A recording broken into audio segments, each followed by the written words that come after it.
शांति। 22 अप्रैल 2025 की साकार मुरली से होमवर्क।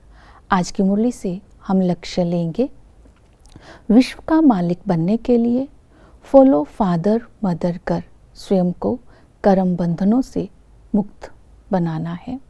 इसके लिए आज हम स्वमान लेंगे, मैं कर्म योगी आत्मा हूँ। कर्म क्षेत्र पर कर्म करते हुए बाबा को साथ रखेंगे, कंबाइंड होकर के कर्म करेंगे तो एक नहीं 1000 कर्म कर सकेंगे, क्योंकि स्वयं भगवान मेरा साथी है। तब हम जब कर्म क्षेत्र पर कर्म करेंगे तो व्यर्थ के संकल्पों से मुक्त होंगे। विश्व की स्टेज को इमर्ज करते हुए हर कर्म श्रेष्ठ करेंगे, पावरफुल संकल्पों से सेवा करेंगे।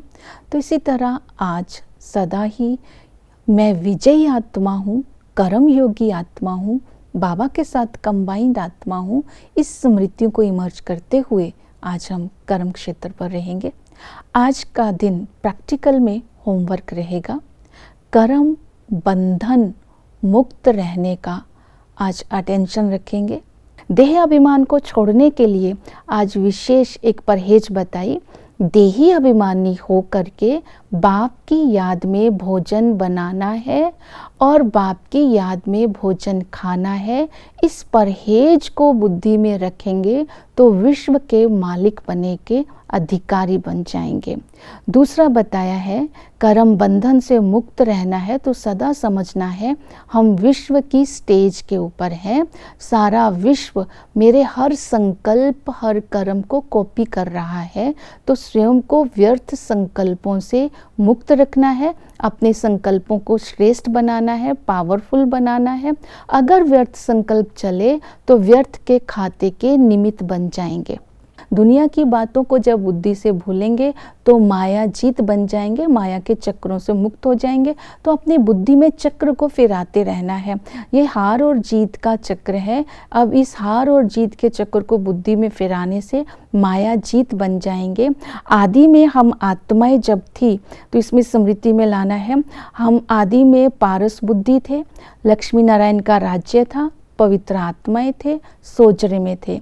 जब मध्य में आते हैं तो रावण का राज्य शुरू हो जाता है, पत्थर बुद्धि बन जाते हैं, अंधेरे में आ जाते हैं और हम रावण के वश होने के कारण गिरती कला में आ जाते हैं। अंत में बाबा आकर के हमें बताते हैं, तुम ही सतो प्रधान थे, तुम ही तमो प्रधान बने, अभी 84 का चक्र पूरा हुआ, तुम्हें सतो प्रधान बनना है। जब बुद्धि में ये चक्र फिरता रहेगा तो माया के चक्र से मुक्त हो जाएंगे और बुद्धि पारस बुद्धि बन जाएगी। फिर है सच्ची कमाई करनी है। अगर हमें कर्म बंधनों से मुक्त रहना है तो हर कर्म त्रिकालदर्शी बन करके करना है और सच्ची कमाई है जो बाबा ये पढ़ाई पढ़ा रहे हैं, यही सच्ची कमाई है। जो दूसरी पढ़ाई हम दुनिया की पढ़ते हैं ये है भुगरे। अगर शरीर छूट जाता है तो इस दुनिया की पढ़ाई पढ़ने से जो कमाई होती है वो भी चली जाती है, तो वो भुगरे भी खत्म हो जाते हैं। इसलिए इस समय बुद्धिवान पारस बुद्धिवान करके हमें सच्ची कमाई करने पर अटेंशन देना है। राजधानी में जाने के लिए इस समय हमें सच्ची कमाई कर रहे हैं तो वैराग्य वृत्ति भी रहती है, कमाई भी करते हैं, साक्षी दृष्टा भी बन जाते हैं। तो इसलिए कर्म बंधनों से मुक्त होने के लिए याद की यात्रा में रहना है। एक बाप को याद करने से ही आत्मा पावन बन जाती है और बहुत याद करने वाले ही नई दुनिया में पहले आते हैं। और याद करने के लिए संबंधों को स्मृति में रखना है। बाप बीज रूप है, बाप को याद करने से बाबा ने कहा ज्ञान का सागर है, जो है जैसा है हम बच्चे ही उनको जानते हैं। जो बच्चे उनको उसी स्मृति से याद करते हैं नॉलेजफुल होकर के तो वर्षे के मालिक बनते हैं।